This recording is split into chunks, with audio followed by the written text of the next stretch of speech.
ఎలా అయినా సెమ్లో అన్ని సబ్జెక్ట్స్ పాస్ అయిపోవాలని హరిగాడు దేవుని చాలా గట్టిగానే కోరుకుంటున్నాడు. Hi hello welcome back to another video. ఏ రోజు గుడికి రాని మేము ఈ రోజు గుడికి వచ్చామంటే దానికి చాలా పెద్ద కారణమే ఉంది. ఆ పెద్ద కారణం అయితే ఏంటో కాదు, మాకైతే సెమ్ ఎగ్జామ్స్ జరుగుతున్నాయి. అందుకనేసి నేను హరిగాడు విక్కీగాడు కపిల్ తీర్థం గుడికి వచ్చాం. లోపలికి వెళ్ళగానే కార్తీక్ మాసం అనేసి చాలా బాగా డెకరేషన్ చేశారు. శివయ్యకి టెంకాయ కొడదామని తీసుకుంటే విక్కీగాడు మాత్రం అందులో వచ్చిన అట్టి పనులను దొబ్బేద్దామని చూస్తున్నాడు నా దగ్గర నుండి.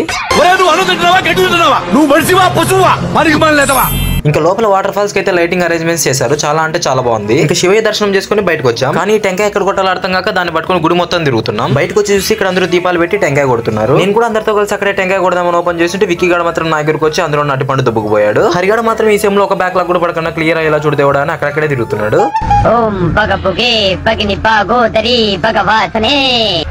దినకర కిరణై పాసమానేందు చూడే ఐం క్లీం ఓం ఫట్ స్వాహా. ఈ వీడియో అయితే ఇంతే. మరి వీడియో లాస్ట్ వరకు చూసి వెళ్ళిపోకుండా యూట్యూబ్ లోకి వెళ్ళి సబ్స్క్రైబ్ చేసి ఇన్స్టాలో ఫాలో చేసి సపోర్ట్ చేయడం మాత్రం మర్చిపోకండి.